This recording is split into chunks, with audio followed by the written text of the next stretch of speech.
अस्सलामुअलैकुम dear viewers, hope you all are doing good. आज जिस डिज़ीज़ के बारे में अवेयरनेस दी जाएगी that is called retinitis pigmentosa. Retinitis pigmentosa RP। ठीक है, लेट्स स्टार्ट। ओके, सबसे पहले मैं आपको बताती चलूँ कि रेटिना होता क्या है। सादे अल्फाज में समझाऊंगी, कोई मुश्किल नहीं है। आप लोगों को जस्ट कंसेप्ट देना है कि RP रेटिनाइटिस पिगमेंटोज़ा होता क्या है। ठीक है, ताकि आप जब भी इन पेशेंट को या ऐसे इंसान को देखें तो उसको आप हर्ट ना करें। एटलीस्ट थोड़ी सी सेंस हो हमें कि हमने कैसे डील करना है या ये क्या चीज़ है, RP है क्या, what is RP, what is retina, ये how it works, how it performs. ठीक है, तो ये चीज़ थोड़ा सा अंडरस्टैंड कीजिएगा। सो रेटिना सादे लफ्ज़ों में हम कहते हैं आँख के पर्दे को। ठीक है, एक इंसान के आँख का पर्दा, उसे बोलते हैं रेटिना। ये हमारी आँख के बैक साइड पे होता है, पतली सी एक लेयर होती है, इसके अंदर बहुत ही सेंसिटिव सेल्स होते हैं जिनकी मदद से फिर हमारी आँख का पर्दा आगे फंक्शन करता है, परफॉर्म करता है। ठीक है, अब कैसे हमारा आँख का पर्दा हमें चीज़ें दिखाता है, जैसे मैंने आपको बताया आँख के बैक साइड पे एक पतली सी लेयर होती है। ठीक है, अब वो लेयर आपके ऑप्टिकल नर्व को लाइट पास करती है, रोशनी फराहम करती है। अब वो रोशनी आपकी ऑप्टिकल नर्व से होती हुई आपके ब्रेन को सिग्नल देगी। ठीक है, और वो ब्रेन आपकी आँख के आगे जो चीज़ होगी या जिस चीज़ को आपकी आँख देख रही होगी उस चीज़ को अपने ब्रेन में तस्वीर क्लिक करता है। जैसे कैमरा नहीं, कैमरे का क्या काम है, कैमरा चीज़ों को कैप्चर करता है। ठीक है, उसी तरह से आपका ब्रेन आपकी जो सामने आंख चीज़ देख रही होगी, चेयर है तो चेयर बताएगा, जो भी चीज़ आपकी आंख देख रही है उसकी तस्वीर अपने ब्रेन में लेके वापस आपकी रेटिना के ऊपर लाइट फेंकता है और आपको फिर सामने चीज़ें नज़र आना शुरू होती हैं। ये सिंपल सा इसका इजी वर्डिंग में फंक्शन होता है, इसे हम बोलते हैं आंख का पर्दा। ठीक है, मैं दोबारा थोड़ा सा बता देती हूँ। हमारी आँख का पर्दा आँख के पिछले हिस्से में होता है, बैक साइड पे होता है। ठीक है, वो ऑप्टिकल नर्व से रोशनी क्रॉस करते हुए आपके ब्रेन तक जाती है, फिर ब्रेन जिस चीज़ को आपकी आंख सामने देख रही है उसकी तस्वीर लेके वापस रेटिना के ऊपर रोशनी फेंकती है और फिर हमें आँख का पर्दा आगे चीज़ें दिखाता है। ठीक है, ओके।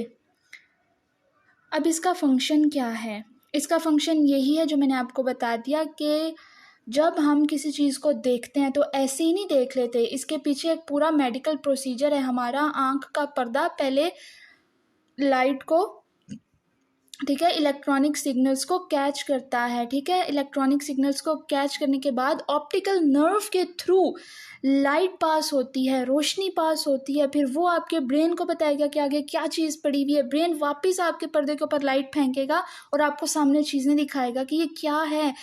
इसको हम इलेक्ट्रिकल सिग्नल्स की टर्म में भी यूज़ करते हैं कि हमें सिग्नल्स, इलेक्ट्रिकल सिग्नल्स कैच हो रहे हैं नहीं हो रहे। ज़ाहिर है जो चीज़ हम इलेक्ट्रिकली कैच करेंगे फिर वही दिखाएंगे ना आगे। तो इस रेटिना की मदद से, आँख के पर्दे की मदद से हम या कोई भी इंसान आगे चीज़ों को, दुनिया को, रंगों को, खूबसूरती को, नेचर को, इंसान को, what ever you named it, देखने के काबिल होता है। अगर आपका आँख का पर्दा ही कमज़ोर है या आँख के पर्दे को कुछ भी हो जाता है, थोड़ा सा भी डैमेज हो जाता है, तो फिर आपकी ज़िंदगी वैसी नहीं रहेगी जैसे आपकी ज़िंदगी होनी चाहिए। समझ रहे हैं आप, क्योंकि ये पतला सा एक लेयर होता है, जेली टाइप सी होती है, तो ये बहुत नाजुक सा होता है और इसके अंदर भी सेल्स होते हैं जो कि आगे फर्दर डिस्कशन होगी उनके ऊपर भी आपको क्लियर कट समझ आएगा कि आँख का पर्दा किस हद तक अहमियत रखता है। ठीक है, इसी की मदद से तो एक इंसान दुनिया को देखता है, दुनिया की खूबसूरती को देखता है। अगर ये ख़राब हो जाएगा तो आप क्या देखेंगे। ठीक है, ओके। रॉड्स, ये क्या होते हैं, व्हाट इज़ रॉड्स। मैंने आपको बताया कि आँख के पर्दे के अंदर कुछ सेंसिटिव सेल्स होते हैं। ठीक है, उन दो सेल्स होते हैं मेन, नाम मैं बता रही हूँ, रॉड्स, कॉन्स। रॉड्स का ये काम होता है कि ये आपकी लाइट परसेप्शन, लाइट की सेंसिटिविटी को कंट्रोल करने के कैपेबल होता है। मतलब अगर आपके आँख के पर्दे के अंदर रॉड्स नॉर्मल हैं तो कोई भी इंसान, रोशनी तेज़ हो या रोशनी कम हो, लिख भी सकता है, पढ़ भी सकता है, चीज़ों को देख भी सकता है। लेकिन जो आरपी के पेशेंट होते हैं या जिन्हें आरपी का मसला होता है ना, उनमें रॉड्स और कॉन्स आहिस्ता आहिस्ता कम होने शुरू हो जाते हैं। फर्दर आगे पता चलेगा आपको, ठीक है। तो रॉड्स का काम होता है कि आपकी आँख की रोशनी की कुव्वत को स्टेबल रखना। अगर लाइट तेज़ है आपकी आँख का पर्दा अफेक्ट नहीं होगा, हल्की है तब भी अफेक्ट नहीं होगा। ये नॉर्मल आँख के पर्दे के रॉड की बात कर रही हूँ, ठीक है। सिंपल आप समझने की कोशिश कीजिएगा। ओके, ये देख लें। जैसे अब रॉड्स एंड कॉन्स की मैं आपको थोड़ी सी डिटेल बता देती हूँ। रॉड्स आपकी आँख की रोशनी को कंट्रोल करता है, ठीक है। जबकि कॉन्स आपकी आँख में कलर स्कीम या कलर्स को देखने की, रंगों को देखने की कुव्वत रखता है, ठीक है। ये मैं आपको बता देती हूँ। रॉड्स के मैं बार बार इसीलिए रिपीट कर रही हूँ, आप कंसेप्ट प्लीज़ क्लियर कर लीजिएगा, ठीक है। रॉड्स वो होते हैं जो आपकी आँख का पर्दा रोशनी को कंट्रोल करने के कैपेबल होता है, यानी कि उसमें इतनी पोटेंशियल होती है कि वो रोशनी कम हो तेज़ हो एडजस्ट कर लेगी खुद ब खुद, ठीक है। कॉन्स आपकी आँख के रेटिना के अंदर एक सेंसिटिव सा सेल होता है जिसका काम ये है कि वो आपको आगे रंगों की पहचान करवाए। Red, blue, green, purple, orange, brown, कौन सा कलर है सामने आपके पड़ा हुआ, उनको पहचानने में मददगार साबित होता है कॉन्स। ये आपकी कलर स्कीम पे काम करता है, ठीक है। रंगों को पहचानने के ये काबिल होता है। ओके, अब हमारा मेन टॉपिक डिस्कस होने वाला है। आपको पहले रेटिना और उसके सेल्स का बताना इसीलिए ज़रूरी था ताकि आप इस डिज़ीज़ को समझने के कैपेबल हो जाएं, ठीक है व्यूवर्स। ध्यान से इस चीज़ को आप प्लीज़ अंडरस्टैंड कीजिएगा। मैं सिंपल वर्ड्स में आपको समझा रही हूँ।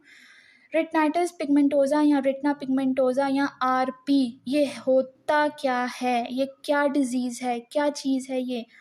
बेसिकली ये आप एक बच्चा अपने पेरेंट से कैरी करता है, जीन के थ्रू ये चीज़ आती है। रेटिना पिगमेंटोसा या retinitis pigmentosa is a genetical disorder of both eyes, ठीक है। ये आप एक बच्चा पेरेंट्स से गैदर करता है, ठीक है, जीन्स के थ्रू, ठीक है। पेरेंट्स में मदर या फादर दोनों में से किसी एक में तो जीन जेनेटिकल डिसऑर्डर होगा जिसकी वजह से आगे फिर ये चीज़ बच्चे में आती है। अच्छा, यहाँ पे थोड़ा सा मैं आपको बताऊँ, जैसे कि मैंने बताया RP retinitis pigmentosa it's a genetical disorder या जेनेटिकल डिजीज़। ये जीन में होता है, एक इंसान के मेल फीमेल दोनों के जीन्स में ये चीज़ होती है, ठीक है। इधर तो आप इस चीज़ को, ये सिर्फ एक बच्चे की आँख के पर्दे भी मुतासिर नहीं होता, ठीक है। अगर आप, अच्छा ये चीज़ आती क्यों है, मैं आपको थोड़ा सा और डीप लेके जाती हूँ। आरपी होता क्यों है, मैं क्यों होता है आरपी। ये आपकी फैमिली बैकग्राउंड में अगर कोई जेनेटिकल डिसऑर्डर्स या जेनेटिकल डिजीज़ चलती भी आ रही है ना, ज़रूरी नहीं है कि आपकी फैमिली में किसी को आरपी ही हो, कोई भी डिजीज़ हो सकती है। जैसे कुछ लोगों को आपने एक्सपीरियंस किया होगा, पैदाइशी तौर पे बीपी का इशू रहता है, ब्लड प्रेशर का इशू रहता है, या कुछ लोगों को आपने सुना होगा मेरा जेनेटिकली है, मेरे तो पैदाइशी तौर पे बालों की ग्रोथ बहुत अच्छी है, अच्छा मेरे पैदाइशी तौर पे मेरी आंखों का कलर ऐसा है, पैदाइशी तौर पे अच्छा मुझे ये इशू तो ये चीज़, तो इस चीज़ को आप समझिएगा कि कोई भी जेनेटिकल डिसऑर्डर हो तो वो सिर्फ आपकी आँख के पर्दे को इफ़ेक्ट नहीं करता, वो एक बेबी के जिस्म के किसी भी हिस्से को इफ़ेक्ट कर लेगा। जैसे कुछ बच्चे देखे गए हैं जो कि पैदाइशी तौर पे मेंटली थोड़ा इस तरह से होते हैं, मेंटली तौर पे ठीक नहीं होते, थोड़ा समझ रहे हैं ना आप, थोड़ा सा लाइक मेंटली तौर पे थोड़ा सा एब्सेंट होंगे इस तरह से, या समटाइम्स आपने पूरे पूरे बच्चे पैरालाइज देखे होंगे, ठीक है। तो ज़रूरी नहीं है कि सिर्फ आपके आँख के पर्दे पे इफ़ेक्ट होना है, जिस्म का कोई भी हिस्सा आपका इफ़ेक्ट हो सकता है, ठीक है। जस्ट बिकॉज के फैमिली बैकग्राउंड से वो चीज़ चलती आ रही है, आपके जीन्स में, आपके खून में वो चीज़ चलती आ रही है, तो ये चीज़ है। अब ये चीज़ मेडिकल मानता है, इस चीज़ को आप माइंड मत कीजिएगा जी खून में ये चीज़ कैसे हो सकती है, तो इस चीज़ को थोड़ा सा समझने की कोशिश कीजिए। मेडिकल इसी बात को मानता है, ठीक है। ओके, आरपी क्या है, मैंने बताया ये जेनेटिकल डिसऑर्डर है, जीन के थ्रू बेबी में आता है और फिर बेबी अपने साथ उस चीज़ को कैरी करते हुए दुनिया में आता है। ठीक है। आरपी में बेसिकली आंख के पर्दे के ऊपर एक काला सा स्पॉट होता है, ब्लैक स्पॉट होता है, काला धब्बा होता है, जिसको पिगमेंटोजा बोलते हैं या पिगमेंटेशन बोलते हैं। उस ब्लैक स्पॉट को बोलते हैं पिगमेंटेशन, राइट। और ये टाइम के साथ साथ फिर इंक्रीज होता जाएगा। फर्दर देखते हैं, मैं बताती हूँ आपको। ओके, कॉज अगेन वही चीज़ कि आरपी हमें होती क्यों है। मैंने बताया ये फैमिली हिस्ट्री सबसे पहले, अगर आपकी फैमिली में किसी को आरपी रह चुका, आरपी नहीं भी है और कोई जेनेटिकल डिसऑर्डर, किसी को बीपी इशू, किसी को पैदाइशी तौर पे शुगर का इशू, जो कि फिर आगे जनरेशन टू जनरेशन चीज़ चलती रहती है, वो सब चीज़ें हैं। ठीक है। तो इसका सबसे बड़ा यही जीन्स, फिर ज़ाहिर है पेरेंट्स के थ्रू बेबी कैरी करके आएगा दुनिया में। ठीक है, ये चीज़ है। और फिर ये जनरेशन टू जनरेशन चलती रहती है चीज़। तो कोशिश करनी चाहिए कि जिसको जेनेटिकल डिसऑर्डर हो या जीन्स का इशू हो, उनकी फिर शादी आउट ऑफ फैमिली की जाए। ठीक है, और कज़न्स मैरिज से बचा जाए। मेन रीज़न इसका ये कि कज़न मैरिज आपस में शादी करने का भी नुकसान। देखिए, पहले लोग करते थे, पहले ये सब चीज़ें नहीं थी। ठीक है, क्योंकि पहले इतनी डिजीज़ नहीं थी, पहले ऐसी डाइट नहीं थी, पहले ऐसे लाइफस्टाइल नहीं था। ठीक है, पहले ऐसी हमारी नफ्सियात नहीं थी। जो टाइम जा रहा है ना आगे आगे, व्यूवर्स मैं आपको एक चीज़ क्लियर करूं, अभी और ऐसी बहुत सी बीमारियां आनी बाकी हैं जिनका खुद हमें नहीं पता होगा, इवन डॉक्टर्स को भी नहीं पता होगा, उन्हें भी पढ़ने की ज़रूरत पड़ेगी। ठीक है, कि ये क्या चीज़ आ गई। ओके, अब आरपी या रेटिनाइटिस पिगमेंटोजा की भी 2 स्टेजेस होती हैं। ठीक है, एक तो प्रोग्रेसिव स्टेज होती है, दूसरा रिग्रेसिव स्टेज होती है। देखिए, प्रोग्रेसिव स्टेज में ये होता है कि पेशेंट को ना, ठीक है, जैसे मैंने पहले बताया कि आरपी एक जेनेटिकल डिसऑर्डर है, तो ये जैसे जैसे बच्चा बड़ा होता जाएगा, उम्र के साथ साथ, उम्र के बढ़ने के साथ साथ, टाइम के गुजरने के साथ साथ ये बीमारी बढ़ती जाती है, कंट्रोल नहीं होगी। ठीक है, जैसे जैसे उसकी एज गुजरेगी वैसे वैसे वो विजन लॉस की तरफ जाएगा या जाएंगी। ठीक है, क्योंकि बाय बर्थ से एक चीज़ है ना। ठीक है, कुदरती तौर पे तो इस चीज़ को कोई भी कुदरती चीज़ हुई है ना आपके साथ, तो उस चीज़ को रोक नहीं सकते, इवन डॉक्टर्स भी नहीं। तो इसको आपको एक्सेप्ट करना ही पड़ेगा। ठीक है, तो ये इसमें, अच्छा, इसमें आरपी में ये चीज़ होती है कि अब हर पेशेंट की अपनी एक आई कंडीशन है। वो तो आपको तभी पता चलेगा कि लाइक आप किस आरपी की कैटेगरी में फॉल करते हैं या करती हैं। ठीक है, तो नॉर्मल 2 स्टेज हैं, प्रोग्रेसिव और रिग्रेसिव। प्रोग्रेसिव में मैंने बताया उम्र के बढ़ने के साथ साथ आप अंधेपन या ब्लाइंडनेस की तरफ या कम नज़र होती जाती है आपकी। ओके, रिग्रेसिव स्टेज में ये होता है कि सेम ब्लाइंडनेस की तरफ तो पेशेंट जाता है, लेकिन पेशेंट की जो आँख का पर्दा है वो इतना कैपेबल होता है कि उसमें थोड़ा बहुत चांस होता है कि उसकी नज़र को रिवर्स किया जाए, उसकी नज़र वापस लाई जाए, थोड़ा बहुत चांस होता है इसमें। ठीक है, प्रोग्रेसिव में नहीं होता, प्रोग्रेसिव में बढ़ती रहेगी आपकी नज़र। ठीक है, यानी कि कम होती रहेगी उम्र के साथ साथ। रिग्रेसिव में थोड़ा सा चांस होता है कि अगर आपकी विजन वापस हो जाए। ओके, अब इसे कंट्रोल कैसे करना है। देखें, जो भी हमें पैदाइशी तौर पे बीमारी होती है ना, जेनेटिकल डिसऑर्डर होता है, हम उसे पूरी तरह से ख़त्म नहीं कर सकते, लेकिन अगर इंसान कोशिश करे, पेशेंट कोशिश करे, तो काफ़ी हद तक उसे कंट्रोल किया जा सकता है। और व्यूअर्स, रिस्पेक्टेड व्यूअर्स, मैं आपको यहाँ पे एक बात बताती चलूँ, बीमारी को आप कंट्रोल भी कर लेना, बहुत बड़ी बात है, बहुत अल्लाह पाक का करम हो जाएगा कि अगर वो बीमारी आपकी एक पॉइंट पे आके रुक गई है। मुसलसल बढ़ने से अच्छा है कि उस चीज़ को आप रोक लो। ठीक है, कंट्रोल हम बिल्कुल कर सकते हैं। हेल्दी डाइट रखें आप। ठीक है, खाने पीने में कोई लापरवाही नहीं। आपने सीजनल फ्रूट्स लेने हैं, मौसमी फल, मौसमी सब्जियों की तरफ ज़्यादा हैं। गोश्त भी ले सकते हैं आप, हफ्ते में 1 दफ़ा ले लें, बड़ा छोटा चिकन जो भी आपको पसंद है। ठीक है, बाहर का फास्ट फूड छोड़ दें, बाहर का रेस्टोरेंट का खाना छोड़ दें, बाहर ये पिज़्ज़ा, बर्गर, फास्ट फूड और ये ड्रिंक्स, कोल्ड ड्रिंक, और जितने भी आर्टिफिशियल जूसेस हैं, नेस्ले, शान और इस तरह से जितने जूसेस, बाहर का कुछ भी नहीं खाना, सिर्फ होममेड खाएं, घर का बना हुआ खाएं। लाइफस्टाइल अच्छा रखें, ठीक है। एक प्रॉपर सोने जागने का टाइम बनाएं, प्रॉपर काम करने का टाइम बनाएं। टीवी देखना है तो कितने टाइम देखना है, घंटा 2 घंटा, वो आपको डॉक्टर रिकमेंड कर देंगे जब आपका आई एग्जामिनेशन होगा। तो लाइफस्टाइल अच्छी रखें, ठीक है। एक्सरसाइज रखें, सोने जागने का टाइम रखें, अपनी एक्टिविटीज़ का टाइम रखें, ठीक है। इफ़ेक्टिव कम्युनिकेशन, अच्छा इसमें सबसे चीज़ ये आ जाती है कि जैसे आरपी होता है ना, अब वो बेचारा खुद एनजाइटी, डिप्रेशन, स्ट्रेस का पेशेंट होता है, ठीक है। ज़ाहिर है कोई भी इंसान इस चीज़ को इतनी जल्दी एक्सेप्ट नहीं करेगा, वो टाइम लेगा, इट विल टेक टाइम, ठीक है। हेल्दी कम्युनिकेशन करें, पॉजिटिव लोगों के साथ बात करें कि ठीक है मुझे इस तरह से आरपी का इशू है तो मुझे फर्दर गाइड कीजिए किस तरह से करना है, कैसे करना है।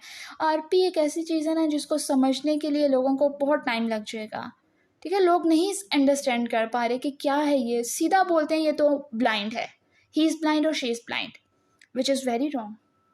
हेल्दी कम्युनिकेशन कीजिए, अगर बात करनी भी है तो अच्छे टॉपिक पे बात कीजिए, मोटिवेशन की तरफ आइए, पॉजिटिविटी की तरफ आइए, क्योंकि ये आरपी एक ऐसी चीज़ है जो आपको टोटली कह सकते हैं कि अंधेरे की तरफ लेके जाती है, ठीक है। तो इफ़ेक्टिव हेल्दी कम्युनिकेशन बहुत इंपॉर्टेंट है।